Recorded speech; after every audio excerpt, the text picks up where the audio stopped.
سلامی کے جنا اور بھی ہے.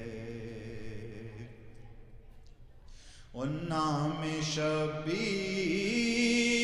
پہ بے ساختہ گریاں ہونا، نام شبیر پہ بے ساختہ گریاں ہونا،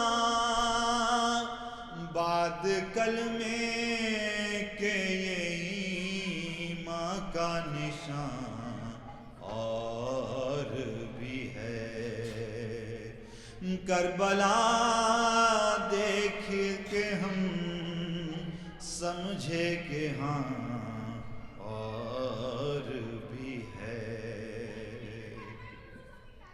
اور برچھیاں مار کے اکبر سے پکارے آدا، برچھیاں مار کے اکبر کو پکارے آدا.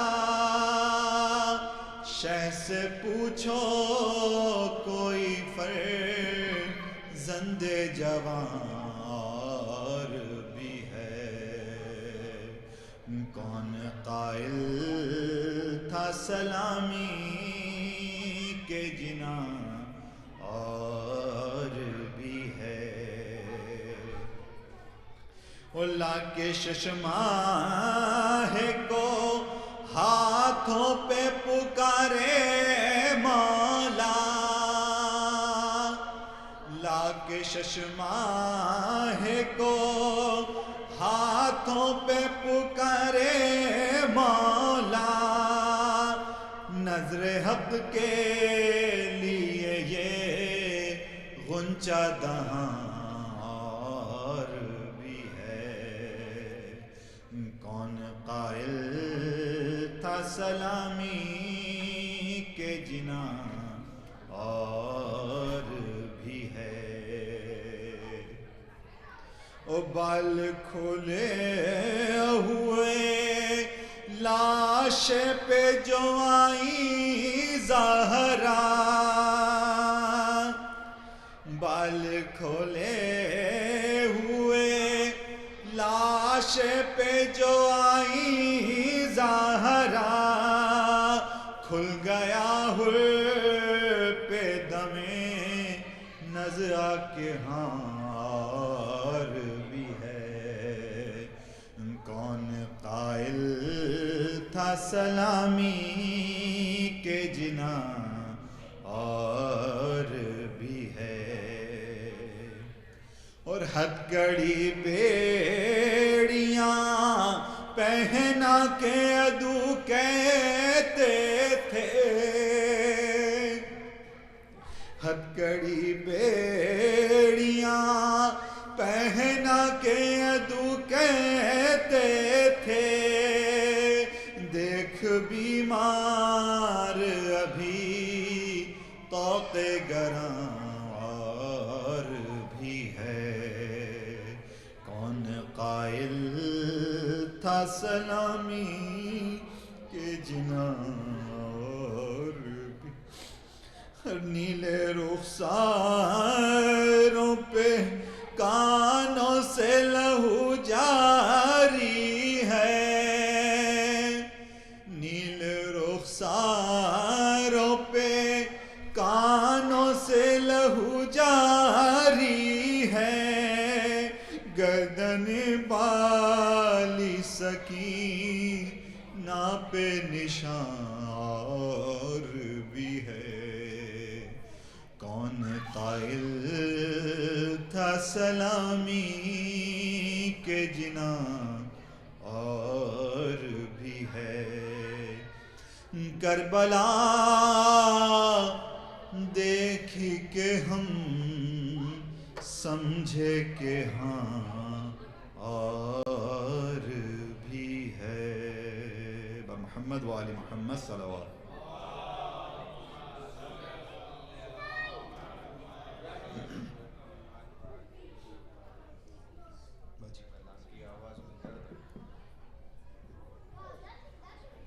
بربي بخدا ختم الانبیاء صلوات.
Everyone who's sitting in the back, if I could humbly request, as soon as you're done with your prayers, to move forward towards the minbar.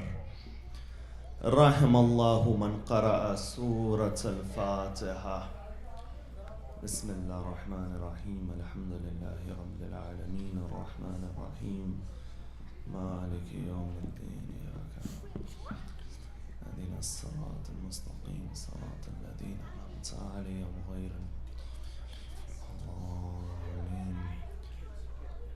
أعوذ بالله من الشيطان الرجيم. بسم الله الرحمن الرحيم. الحمد لله رب العالمين والحمد لله الذي جعل الحمد مفتاحا لذكره وسببا للمزيد من فضله ودليلا على آلائه وعظمته، والصلاة والسلام على خاتم رسوله إمام القبلتين ونبي الحرمين وأفضل الثقلين وجد الحسن والحسين الذي سمي في السماء بأحمد وفي الأرض بأبي القاسم محمد.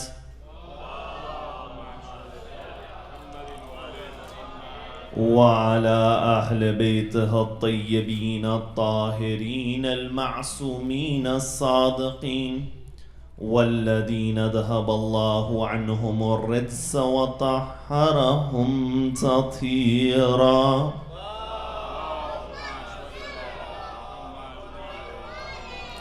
اللهم صل وسلم وزد وبارك على صاحب الدعوة النبوية والصولة الحيدرية والإسمة الفاطمية والحلم الحسنية والشجاعة الحسينية والعبادة السجادية والمآثر الباقرية والآثار الجعفرية والعلوم الكاذمية والحجج الرضوية والجود التقوية والنقابة النكبية والحيبة العسكرية والغيبة الإلهية.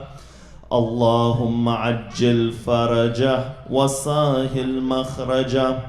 أما بعد، فقد قال الله في كتابه الكريم وقرآنه المجيد: بسم الله الرحمن الرحيم. من المؤمنين رجال صدقوا ما عاهدوا الله عليه فمنهم من قضى نحبه ومنهم من ينتظر وما بدلوا تبديلا.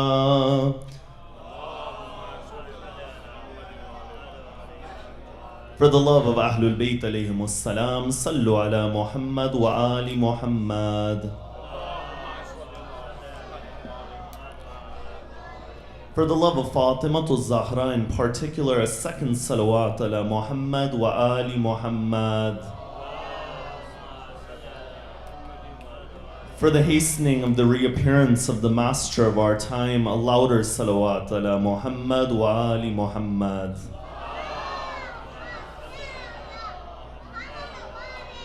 When one examines the journey of Imam al-Hussein from Medina towards Karbala, they'll notice that there were a number of places where the Imam would refer to different incidents from the Quran, and the Imam would mention various Quranic verses. For example, when Imam al-Hussein leaves the land of Medina upon the 28th of Rajab, you find that Imam al-Hussein, he recites chapter 20. Imam al-Hussein recites chapter 28, verse 21, Surah Al-Qasas, and that verse says, فَخَرَجَ مِنْهَا خَائِفًا يَتَرَقَّبُ قَالَ رَبِّي نَجِّنِي مِنَ الْقَوْمِ الظَّالِمِينَ. The verse, it stated that he left in a state of fear and vigilance, and he said, my Lord, save me from the oppressive people. When Imam al-Hussein mentions this line when he's departing upon the 28th of Rajab, he is making a parallel between himself and Nabi Musa, and he is saying in the way that Musa had to leave his land because of a tyrant, in that same way there is a Pharaoh within my time period. And because of that Pharaoh, I am leaving my land. Further than that, when Imam al-Hussein arrives in Makkah on the 3rd of Sha'ban, he recites chapter 28, Surah Al-Qasas, verse 22, and that verse is that verse when Musa approaches Midian. And he says, وَلَمَّا تَوَجَّهَ تِلْقَاءَ مَدْيَنَا قَالَ أَسَى رَبِّي أَن يَهْدِيَنِي سَوَاءَ السَّبِيلِ. That when he faced and approached Midian, he said, perhaps my Lord will guide me to the right path. Further than that, there's an interesting tradition which mentions just how much Sayyid al-Shuhada would refer to the incidents of the Quran. Imam Zainul Abidin, salawatullahi wa salamuhu alayhi, Imam Zainul Abidin would say that there was not a halting station except that my father would mention about Yahya or John the Baptist. You see, Imam al-Hussein in one dialogue with Abdullah ibn Umar, he says to him that, O Aba Abdur Rahman, which was his title, that do you not know that one of the signs of the lowness of this world is that the head of Yahya was sent to an adulteress from Banu Israel, and the children of Israel would kill 70 prophets in between the time of Fajr and the rising of the sun, and they would go about their day in the marketplace as if they did nothing. You see, when Sayyid al-Shuhada refers to this verse of Nabi Musa, or he refers to Yahya, he is saying that my movement is not just a historical movement. This movement of mine is a continuation of the message of the Anbiya and the Prophets. If there was a mention of Musa, then there are similarities between Imam al-Hussein and Musa. And if there is a mention of Nabi Yahya, then there are similarities between Imam al-Hussein and Nabi Yahya. The fact is that both of these individuals, they were martyred and their heads were decapitated. Why? In honor of saving the deen of Allah. And the same place where the head of Imam al-Hussein was sent towards Damascus to Syria, the same way the head of John the Baptist is sent towards Syria. Further than that, the tradition, it says, found in Kamilu Ziyarat, that the skies, they wept for 40 days only for two individuals. Either it was Hussein or it was Yahya. But without a doubt, when you look at these different incidents where the Imam refers to the Quran, one of the most famous incidents which is mentioned within majalis and found in historical sources is when, after the severing of the head of Imam al-Hussein and the head of the Imam was being taken, that Imam al-Hussein began to recite the ayat, the verse from Surah Al-Kahf. And that is that verse which said, أم حسبت أن أصحاب الكهف والرقيم كانوا من آياتنا عجبا.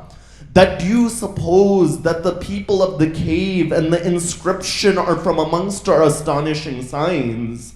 You see, from the first level, what we learn from this incident of the head of Sayyid al-Shuhada reciting the Quran is that, number one, there is no separation between the Quran and the Ahlul Bayt of the Prophet.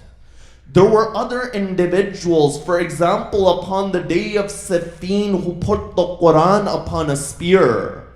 But Ahlul Bayt are those individuals that even if the head of Hussein is on a spear, the head of the Imam will recite the Quran. That's why it should come to no surprise that when you examine the day of Ashura, there were a number of verses of the Quran Imam al-Hussein recited on the day of Ashura, and you can find that they number at least 9 different verses. The subject of analysis in tonight's majlis is to examine those 9 verses which Imam al-Hussein recited upon the day of Ashura, which we find within the Maqatil, and to analyze how do these verses relate to the situation of Imam al-Hussein, and what lesson can we derive from these verses. But before I come to the crux of the analysis, you find that within this month of Muharram, it's important for us to keep the realization that in the way that this month is the month of remembering Imam al-Hussein, in the same way, this month is the month of the Quran. The stronger you build your relationship with the Quran, the stronger your relationship is with the Imam of your time, and the stronger your relationship is with the Imam, the stronger your relation is with the Quran. That there is no contradiction between these realities. You know, when you look at the ashab of Sayyid al-Shuhada, the ashab and the companions of Imam al-Hussein were those individuals that the Quran was a part and parcel of them.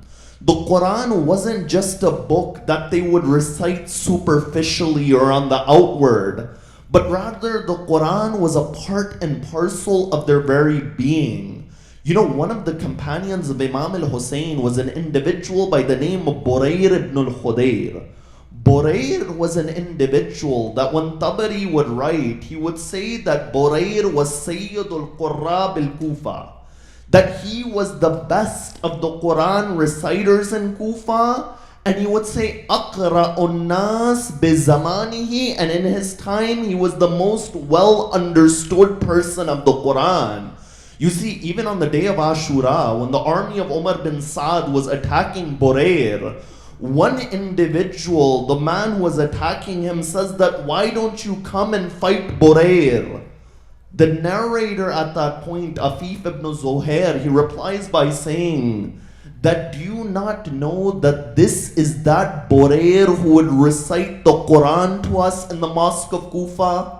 Further than that, when you look at a companion like Habib ibn Madahir, Imam al-Hussein says to Habib, Yarhamukallahu ya Habib, that may mercy be upon you, O Habib. Laqad kunta takhtimul Qur'ana fi laylatin wahida wa anta fadil, that, O Habib, you are that individual who would finish the Quran in one night. You see, and oftentimes if you hear somebody saying that in Karbala both sides had the Quran, the reality isn't found historically. Historically, if you look, the reciters of the Quran were on the side of Sayyid al-Shuhada. And those who neglected the Quran were on the side of Umar bin Saad. That's why Zuhair ibn al-Qain, in one dialogue with Shimar on the day of Ashura, he says, O Shimar, you are such a man that you have not even acted upon 2 verses of the Holy Quran. So these are the ashab of Sayyid al-Shuhada. But over here, before coming to those verses which the Imam mentioned on the day of Ashura, an important question to be brought forth is, how do we build our relationship with the Quran? And how do we deepen our understanding of the Quran? You see, one of the issues of the modern world is that attention span continues to decrease within the world today. And because of the fact that we have a constant influx of sensation from our phone to the TV, that every moment there's some stimulus which is coming, we find that in the modern world, the art of reflection, pondering, and critical thinking is being lost. But when you look at the Quran is a book which incites mankind that when you approach it with pondering, approach it with reflection. You see, people recite the Quran for different reasons. One group of people will recite the Quran to gain blessing, for their illnesses to be healed. When somebody is sick, for example, they'll recite Surah Yasin, or when somebody passes away, they'll recite Surah Fatiha. And you find this is mentioned in the Quran, وَنُنَزِّلُ مِنَ الْقُرآنِ مَا هُوَ شِفَاءٌ وَرَحْمَةٌ لِلْمُؤْمِنِينَ. That what we revealed in this Quran is a mercy and a cure for the believers. You find this is one group of people. Another group of people will recite the Quran for simply ajar and thawab. And this isn't something which is negative. But then there is that group of people who recite the Quran to solve the issues within their life, to create a world view, to understand the Quran, and by understanding the Quran, make sense of what life is and how to go about in the world. And to do that, an individual needs to engage in the act of pondering. You know, the Quran says, أَفَلَا يَتَدَبَّرُونَ الْقُرْآنَ أَمْ عَلَىٰ قُلُوبِهِمْ أَقْفَالُهَا. In other words, in this verse, there are just two categories of people. The first category of people are those who ponder on the Quran. That do they not ponder on the Quran, or is there a lock on their heart? In other words, either you're in category A of those who ponder, or you're in category B that there is a lock upon your heart. Now some may say, very well, we've used the word ponder and tadabbur, but what does pondering really mean? And how do we practically carry this out? You see, when you look at this word tadabbur, pondering, the root letters within this word are the letters dal, ba, ra. And these root letters are also used in the word tadbir. The Quran says, يُدَبِّرُ الْأَمْرَ مِنَ السَّمَاءِ إِلَى الْأَرْضِ. Tadbir means to plan, to coordinate, that God has coordinated the affairs of the heavens and the earth. And when God coordinates the affairs of the heavens and the earth, you find that there is harmony, there is no contradiction. The system of this universe is an interconnected system. So when you understand this word tadbir and planning, then you'll understand what is tadabbur and pondering, because it uses the same root words. Tadabbur means to reflect on the Quran and see the harmony within the Quran, how the verses, they relate to each other and build upon each other. Allah says in Surah An-Nisa chapter 4, أَفَلَا يَتَدَبَّرُونَ الْقُرْآنَ, that do they not ponder on the Quran? وَلَوْ كَانَ مِنْ عِنْدِ غَيْرِ اللَّهِ لَوَجَدُوا فِيهَا اخْتِلَافًا كَثِيرًا. That if this Quran which is in front of you, if this Quran was from anyone other than Allah, then you would find contradiction and ikhtilaf at a very large level within this Quran. That in other words, an individual who is able to reflect upon this Quran is able to unlock that harmony within the Quran, and through that harmony create a harmony within their life. You know, Amir al-Mu'mineen, in his famous sermon in Nahjul Balagha, where one individual stands up and he says, Ya Ali, what are the signs of the pious and of the muttaqeen? In this famous sermon, Amir al-Mu'mineen says that the pious are those individuals that in the middle of the night they stand and they recite the Quran in a measured tone. And they are those individuals that when they recite it, sorrow comes into their heart. You know, there's one type of sorrow which is worldly, and that sorrow is something which kills your inner peace. But then there is a type of sorrow which is due to the humility in one's heart, due to the reverence of God, of Ahlul Bayt. And that type of sorrow increases one's spirituality. So you find these individuals, when they recite the Quran, there is a sorrow in their heart. Then Amir al-Mu'mineen says, they seek the cures of their sicknesses within the Quran. That when they recite the Quran, they're seeking to cure themselves. And when heaven is mentioned, they desire paradise, and it's as if it's in front of them. In other words, their reading of the Quran is a dynamic reading. It's one where the heart is present. And the heart is present because they recognize the greatness of the Quran.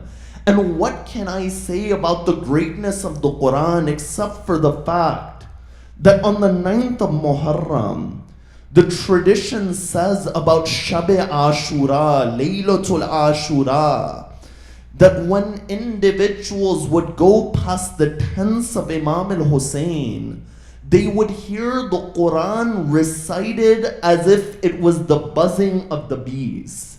In other words, everyone was reciting the Quran at that point. That Imam al-Hussein asked for one more night before the battle. Why? In order that he could recite the book of Allah. And thus it's only natural that when you look at the day of Ashura, there are a number of places where Sayyid al-Shuhada mentions verses of the Quran. And I mentioned that there are 9 such verses which were mentioned on the day of Ashura. The first of those verses came at a time when Imam al-Hussein goes to the battlefield, and before he fights with the enemy, he begins to give them one last opportunity. Ad-Dahak al-Mashriqi, he narrates that Imam al-Hussein said to the people that, O people, listen to my words and do not make haste towards me until I counsel you and I tell you why I've come over here. And if you accept my explanation and you believe my words, then it'll be a blessing for you and you have no concern about me. But if you don't believe my words, then after that, Imam al-Hussein recites Surah Yunus, chapter 10, verse 71. He says to them at that point, if you don't want to listen to me, فَأَجْمِعُوا أَمْرَكُمْ وَشُرَكَاءَكُمْ ثُمَّ لَا يَكُنْ أَمْرُكُمْ عَلَيْكُمْ غُمَّةً ثُمَّ اقْضُوا إِلَيَّ وَلَا تُنْذِرُونَ. The Imam says very well, if you're not going to listen towards me, then make your plan and gather those who are with you.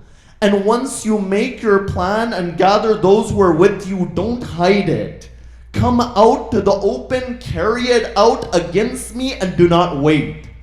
You see, this is Sayyid al-Shuhada. This verse, Surah Yunus, chapter 10, verse 71, this verse was in reference to Nabi Nuh. That the Quran, the full context of this verse, is that the Quran says, وَاتْلُوا عَلَيْهِمْ نَبَأَ نُوحٍ إِذْ قَالَ لِقَوْمِهِ, that tell them the incident of Nuh when Nuh said to his people that Ya qawmi, that O my people, in kana kabura alaykum, that if it is hard for you, makami, if me being present over here, what tadkiri bi ayatullah, fa alallahi tawakkaltu, that if it's hard for you that I am here and telling you of God's signs, in other words, of God's message, then know the fact that I only rely upon Allah and no one else. You see, the circumstance of Nuh was a circumstance that those who believed were in a very small minority, and those who were in opposition were a much larger opposition. When Imam al-Hussein quotes this line that Nabi Nuh said within the Quran, and he says, make your plan and gather those who are around you and carry it out, don't wait. Number one, Imam al-Hussein is telling that army that when it comes to the path of haqq and truth, quantity is not the barometer, but rather truth is the barometer. That's why Amir al-Mu'mineen would say that when you find the truth, then you will find the people of truth.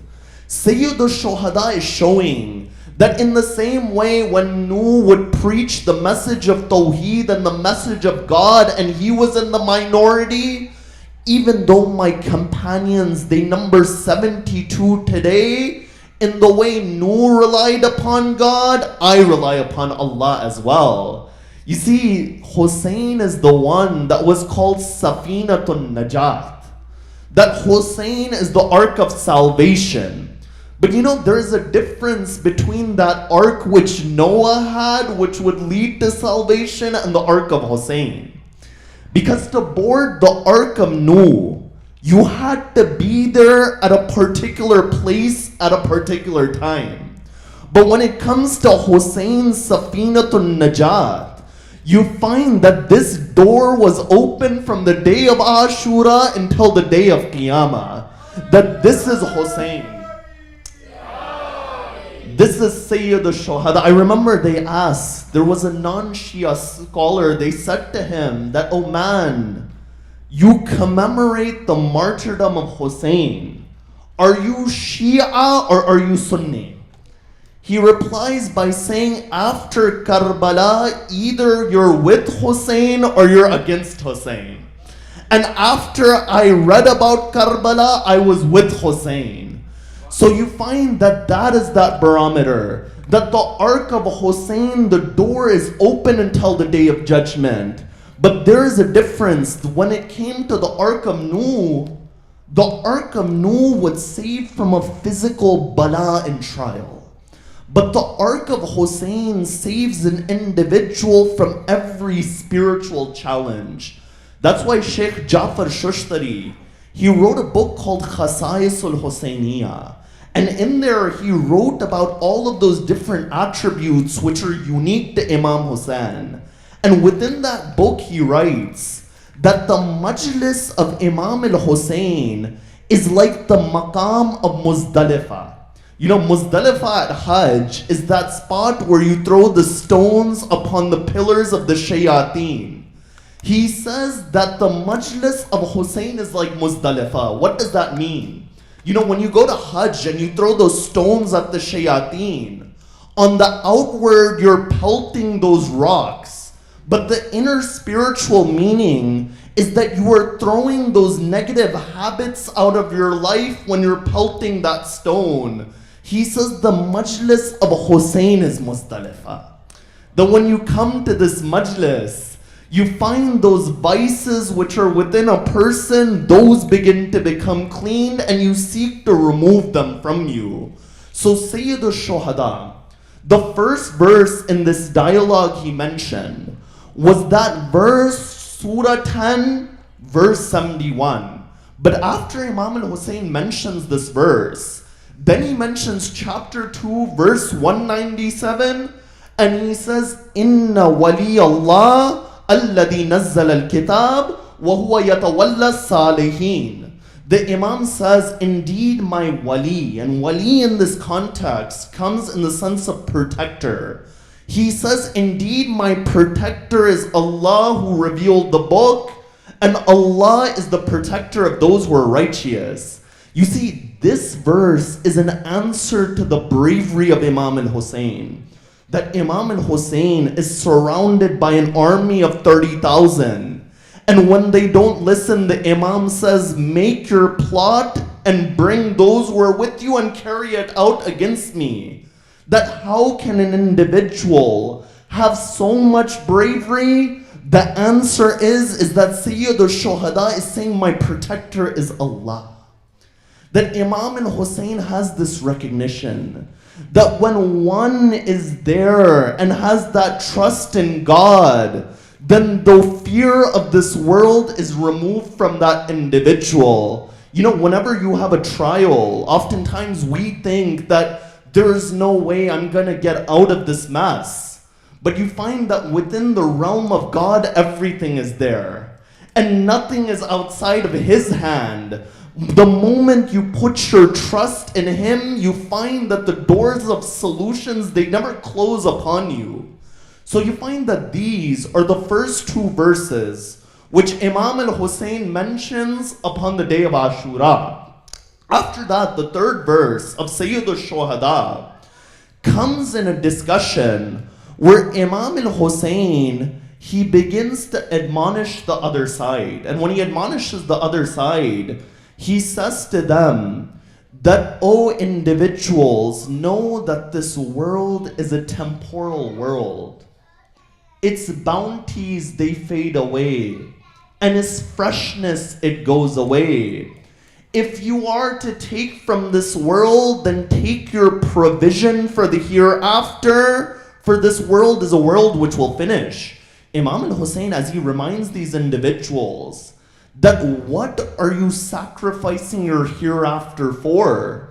At the end of the day, for this world where a lifetime passes in the blink of an eye. You know, many of my elders who are sitting in the back, go and ask them.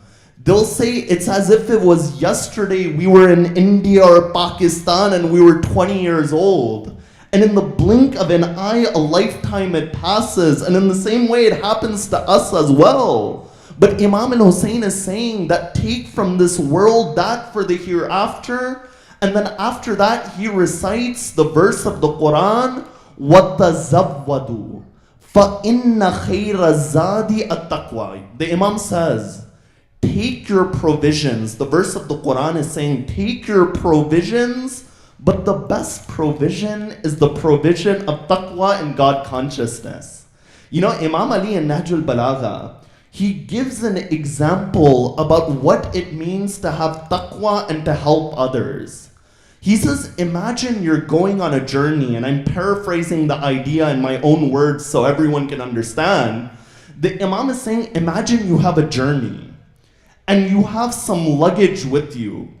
If somebody came up to you before the journey, he said, I'll carry the luggage to your destination, and I'll give you even more than your luggage that you had. Is there anyone who wouldn't take that offer? Amir al-Mu'mineen is saying that what you are giving, you're going to find it in an increase, but you don't have to bear the burden of it. The Imam says this is the example of charity and good deeds. When a person gives to another person, that other person is carrying that provision for the hereafter for that individual. That's why Imam Ali, in a letter towards Najul Balagha towards Malik al-Ashtar, he says, O Malik, do not miss out on the opportunity to give towards the poor and the fuqara. That the word of Imam Ali, the Imam is saying that it is an opportunity when a beggar comes towards you. In other words, you are not doing him a favor, he is doing you a service and a favor. And that is the perspective of Amir al-Mu'mineen, and that is the perspective of Sayyid al-Shuhada. You know, one day, an individual came to the door of Imam al-Hussein, and he asked from the door of Sayyid al-Shuhada. Imam al-Hussein takes his hand out of the door without showing his face, gives to that individual. They said, Oh Hussein, why are you doing this? The Imam said, this individual, it is difficult, it is embarrassing to ask from someone. So I did not want to embarrass him by looking at him. You see, this is that generosity of Ahlul Bayt, and this is why the Quran says that taqwa is the best provision. You know, when it comes to taqwa and piety, you find that it is at 3 levels. The first level of taqwa is in your actions, that when you carry out the wajibat, you stay away from haram. Rasulullah says, "A'mal bi faraidillah takun atqan nas." That carry out upon what God has commanded, you will be the most trustworthy. But you find there is a second level of taqwa. And that second level is of the heart. Oftentimes religion is not just the outward code, but rather it's an inner pathway as well. At the second level, a person guards his heart from materialism. A person guards his heart from these attractions which distract us. Amir al-Mu'mineen would say, Haramun ala qalbin malihin bid-dunya ayn yaskuna fihi at-taqwa. That it is prohibited, that heart which is attracted to this world, for there to be God consciousness in that heart. But at the third and the highest level of taqwa is when an individual's entire focus is towards God. That person doesn't go left and right, and it is that pure love of God which is moving him forward. That was that level of Ali bin Abi Talib. Amir al-Mu'mineen said that I did not worship Allah out of the fear of hell, ma min khawfi narik. Nor did I worship Allah out of the desire of paradise, for that is the worship of a tradesman, and the worship of the one who fears the hell is the worship of a slave. But rather I worship Allah because I found Allah worthy of worship. And that is that reality which Ahlul Bayt reached. So we find that the first three verses, number one was the verse in reference to Nabi Nuh towards the people. The second verse is that verse which says that indeed Allah is my protector who revealed the book, and Allah is the protector of the righteous. The third verse Sayyid al-Shuhada mentioned was this verse which says that the best provision is the provision of taqwa.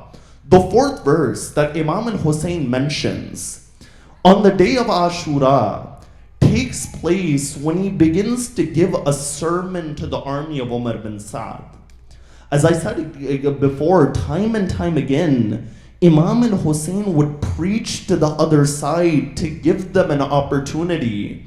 He says to them that after you kill me, you will not live longer than a horse who is going around a mill to crush grain. And then he recites the verse of the Quran, Inni tawakkaltu ala Allahi Rabbi wa Rabbikum. That I rely upon Allah, my Lord and your Lord. Ma min dabbatin illa huwa akhidun binasiyatiha. That there is no creature upon this earth except that they are grabbed by their forelock, their hair upon their front. And then he says, Inna Rabbi ala siratim mustaqim, that my Lord is upon the right path. You see, Imam al-Hussein, when he uses this verse to speak to the army of Umar bin Sa'd, the army of Yazid, he is giving them a reminder. That first reminder is of his trust in God. But at the second level, he's saying to these individuals that at the end of the day, everything is in the authority of Allah. This verse gives the parallel of imagine an animal being grabbed by their forelock, that hair which is upon their forehead. This in Arabic is a symbol for having complete control over another person. Oftentimes you'll see in cartoons or other places that they'll grab their child by their hair and the child becomes defenseless, not encouraging this action. But you find that this is something which is even found in the Arabic language as an expression. But Sayyid al-Shuhada is telling these people that these false promises of this world, that you're seeking and you think that this authority will give towards you, in reality, there's no guarantee that you'll receive that. Umar bin Sa'd sacrifices his paradise for one governorship in Ray, which is a land by modern-day Tehran. And the reality is that Umar bin Sa'd, he gets killed before he's able to enjoy that governorship.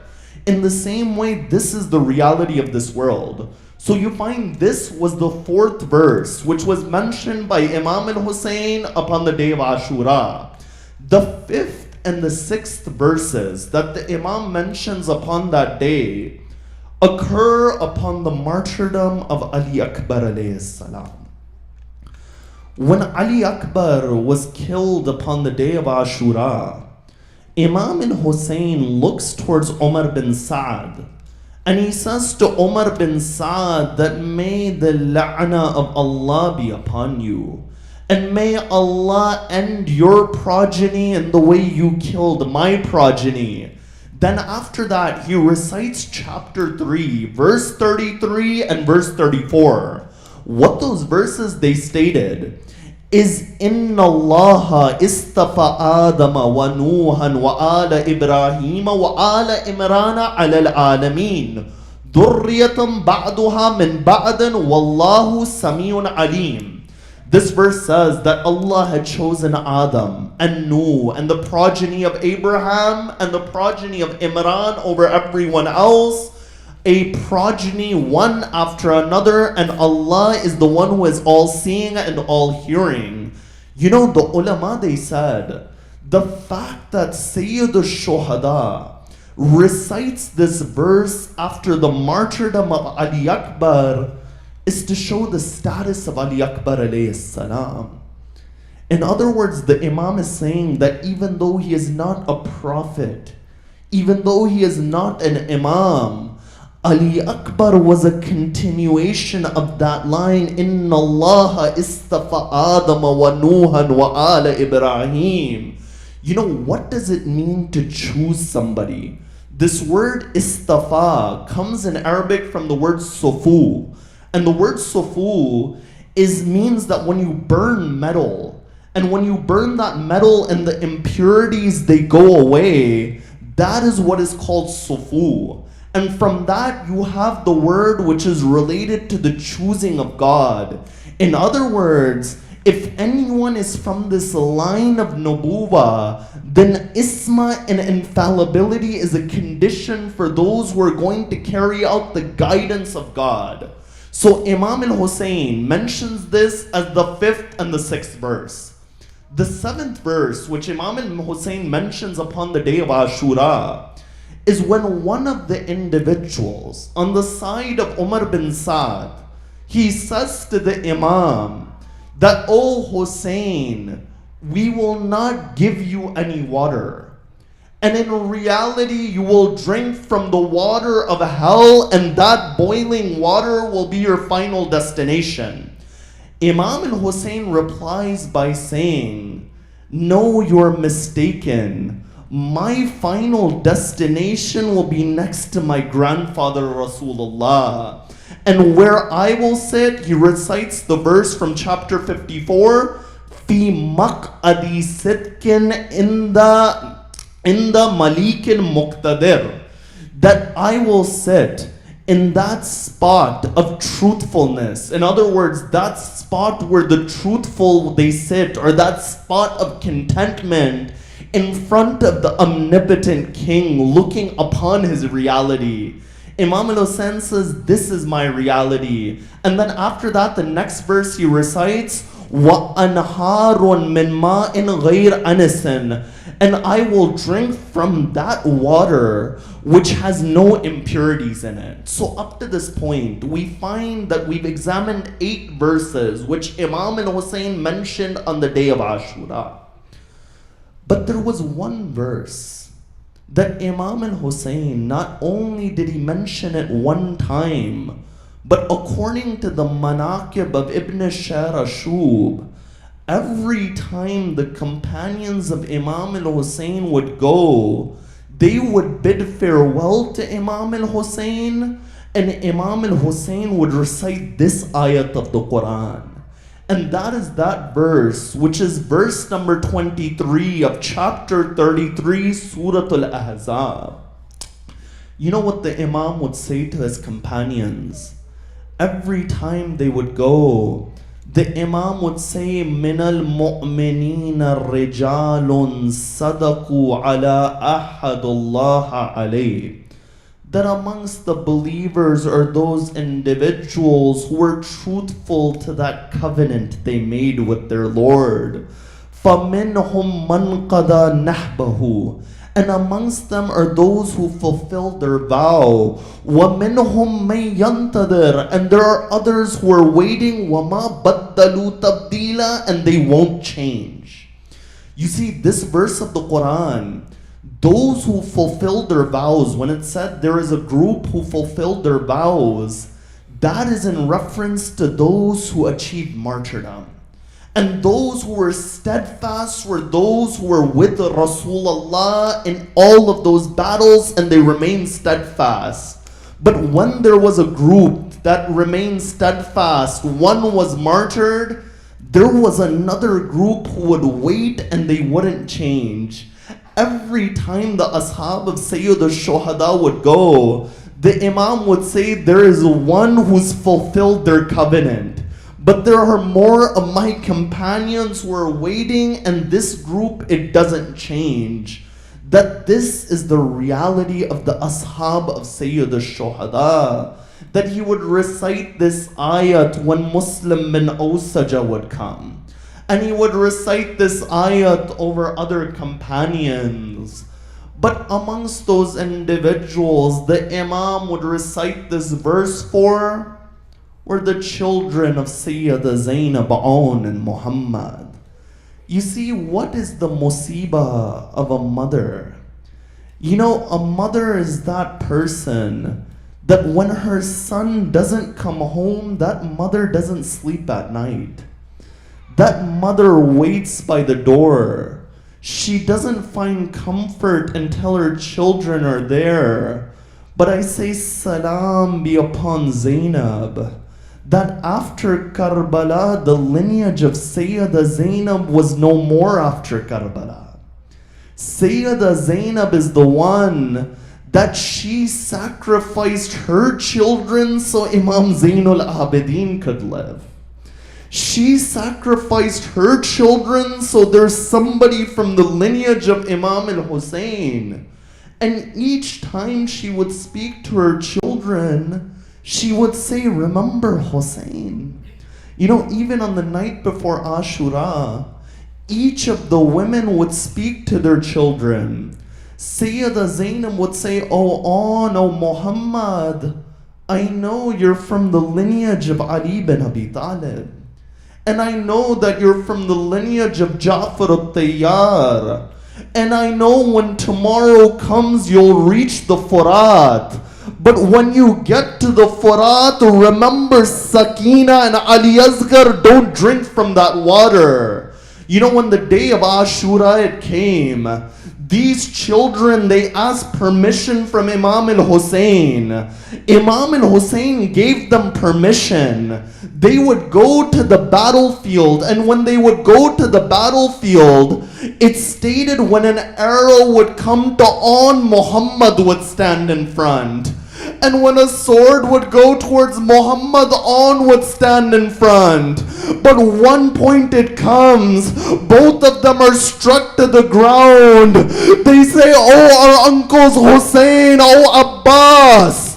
On one side, Imam al-Hussein comes. On the other side, Abu Fadl Abbas comes. They bring the body back towards the tent. But you know, in the Maktal, it's not written that Sayyida Zainab went out to the body of her children.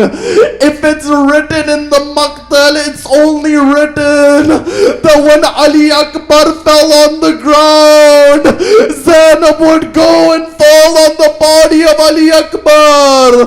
But Zainab doesn't mourn for Aun and Muhammad. Even when they get to Sham, Kulthum would take the head of Abbas when the heads were returned. And Rabab would take the head of a 6-month infant. Sayyida Zainab would take the head of Sayyid al-Shuhada. The women of Sham would notice that there are 2 heads, that nobody is claiming these heads. They began to say, has the mother of these young men passed away? Fidda at that moment says their mother is alive, but their mother is mourning her brother. But you know, one Sayyida Zainab weeps when she returns to Medina. It's stated when Sayyida Zainab returns to Medina, the first thing she does is she goes to the grave of Rasulullah. She says, Ya Rasulullah, if there were not non-mahram over here, I would show those marks upon my arms. After that, where does Sayyida Zainab go? She goes to the grave of her mother Fatima Zahra. When she goes to the grave of Zahra, she says, oh my mother, whenever anyone goes on a journey, they bring something back. Oh my mother, I have brought the shirt of Hussein. She places that blood-covered shirt upon the grave of Fatima Zahra. But then after that time it comes where Sayyida Zainab, she returns towards her home. When she comes towards her home, Abdullah bin Jaffar says, Ya Da'ifa, old lady who has become weak, Zainab isn't here. Sayyida Zainab says, oh Abdullah, have you forgotten Zainab even? But then that time had come that Sayyida Zainab, she goes towards the room of Aun and Muhammad. She sees the prayer mat upon the ground. Over here you see the heart of a mother. Sayyida Zainab was a mother at the end of the day. She said, oh Aun, oh Muhammad, forgive your mother Zainab. If she were to cry, she had promised her mother Fatima that she would only cry over Hussein. ألا لعنة الله على القوم الظالمين سيعلم الذين ظلموا أي منقلب ينقلبون. ماتم حسین.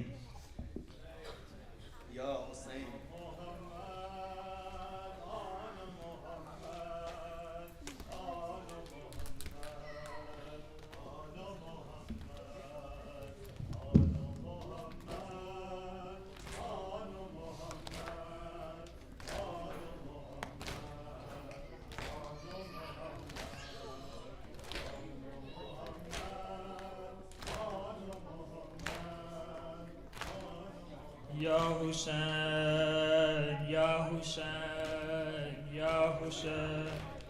Akbar, mera seher ya wala. Akbar, Akbar, mera seher ya wala. زخم دل کے دکھاؤ میں کیسے, زخم دل کے دکھاؤ میں کیسے, تیرا لاشا اٹھاؤ میں کیسے. اکبر میرا شہر یا والا, اکبر میرا شہر یا والا. لاش اکبر پہ شاہ جب پہنچے, دل کو ہاتھوں سے تھام کر بولے, تیری فرقت نے علی اکبر آگ دل میں میرے لگا دی ہے. آگ دل کی بجھاؤ میں کیسے, آگ دل کی بجھاؤ میں کیسے, تیرا لاشا اٹھاؤ میں کیسے.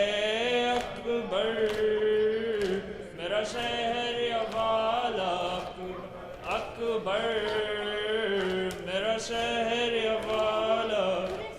تو ہے کڑیل جوان اے بیٹا, باپ تیرا ضعیف ہے کتنا, نور آنکھوں کا ہو گیا رخسار, مجھ کو آتا نہیں نظر خیمہ, لے کے خیموں میں جاؤ میں کیسے, لے کے خیموں میں جاؤ میں کیسے, تیرا لاشا اٹھاؤ میں کیسے.